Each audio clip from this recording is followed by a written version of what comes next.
All right, hey guys, OFD checking in here, and today we have another from the Boldr Odyssey lineup. This is the Boldr Odyssey Regatta, a yacht timer watch, and a pretty impressive piece. Now, in Boldr Odyssey style, this watch does maintain 500 meters of water resistance, so I think it can be pretty much used for any type of activity you want, from diving to yacht timing, of course, which is what the watch was designed for. So let's bring it up here a little closer and take a look at it.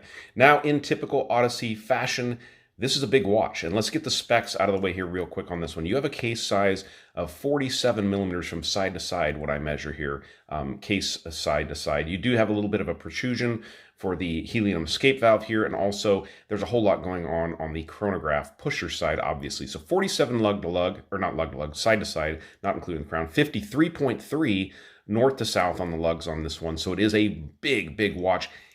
18 millimeters of thickness. Now this is running a Valjoux 7750 movement in it, plus you have that 500 meters of water resistance. So this is a thick watch. I think the closest thing to this I've ever looked at is the Rolex Deep Sea Sea Dweller. So pretty impressive.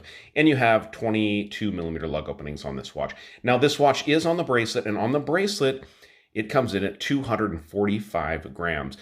To translate to that to you guys in pounds, this is 0.54 pounds. So the watch is slightly over half a pound in weight on the bracelet. So it is a big, big watch. So, all right, take a look at the dial here on the watch. You've got this kind of blue ombre color here, which is really, really cool. Very kind of brushed kind of finish to it, or a matte style finish to it. You guys can see by the layout of the bezel itself, also the dial. This is designed for yacht timer or regatta timing.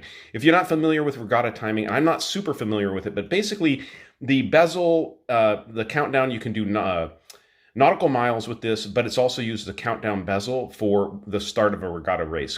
So kind of think of it, it's not like when you're racing cars and you line up at the starting line and everyone takes off when the flag drops.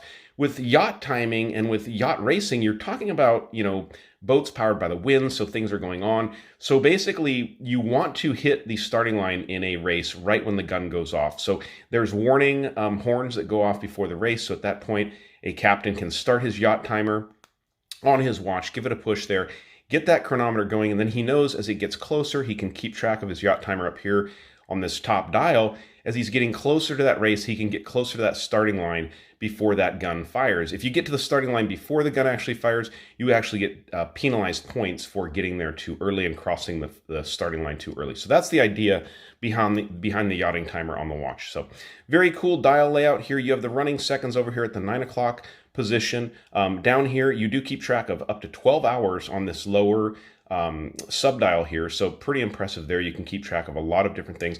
Like I said, the subdial up at the top, that's a rotating disc, and that will actually count down as the minutes pass for you getting closer to that starting time. With the Valjoux 7750, you also get day-date functionality over here at the 3 o'clock position. So really impressive timepiece. Go ahead and get that stopped and reset there. It's a 60-click bidirectional bezel. You don't want to have a unidirectional dive bezel on a watch like this. You want it to work for the event you're looking at. And so, like I said, you can use this for nautical mileage calculation. You can also use it for doing timing of the events.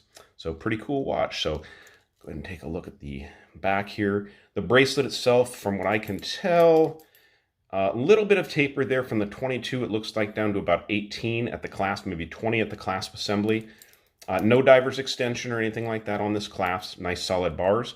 Take a look at the case back on the watch, and you have the Regatta there, the sailboat logo. Now this one is numbered 40 of 100, so I'm not sure if this dial variation, these blue dials, are limited edition or not, or if they're all limited edition. If you guys know, let me know down below in the description. You can see for the bracelet, quick release pins, which I think is super, super cool. So this is a beast of a watch, guys. If you're looking for a yacht timer or a regatta style watch, this might be something to look at. Now, I'm going to say at that weight and that size, if you have, probably a less than a 7-inch wrist, this might not work for you, just given the size. And if you like wearing big watches, that's great, but just maybe the weight of it may become a little bit uncomfortable on the wrist. But I have a 7-inch wrist. Let's go ahead and throw it on my 7-inch wrist, and be sure to stick around for the lume, because this watch has some really, really cool lume on it. All right, so here's what the watch is going to look like on a 7-inch wrist. I have a 7-inch wrist. Now, the lugs do kind of curve down a little bit. It's super, super thick, and I haven't worn this watch. It's not sized to me, so I can't really give you guys an opinion on how it wears every day. I did go to the Boldr website and read some reviews on people that own the watch, and people do say that once it's sized and everything, they're wearing it comfortably. I've worn multiple of the Boldr Odyssey lineup on rubber straps over the years. They're usually like 16 millimeters thick, so they're not much thinner than this one, and they've been very comfortable. So this watch should be a fun, interesting piece. Retail price on these, I know on the black dial at the website is about $1,500. So given what you're getting, the Valjoux, the 500-meter water resistance, the true yacht timer of this watch, you're getting a lot of watch for the money at that price point. I think if you were to take these to a jeweler and have them look at them, they didn't know, they'd probably think you paid quite a bit more for the watch than that for what the features on this watch are. So let's dim the lights and look at the lume on this one. All right, so we dim the lights. You guys can already see a little bit of glow on this watch. Look at that dial. Look at that texture on that dial. You can catch that better in the light than with my studio lights. I love that texturing to the dial.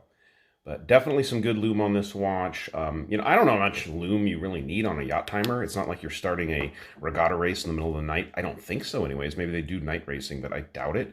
But cool watch. Very cool watch overall. If you guys are interested in this watch or another Boldr watch, I'll leave links down below to their website in the description. So, all right, guys, you like the video, give me a thumbs up down there at the bottom. And if you've not subscribed to the OFD channel yet, please do. Please do. Thanks, guys.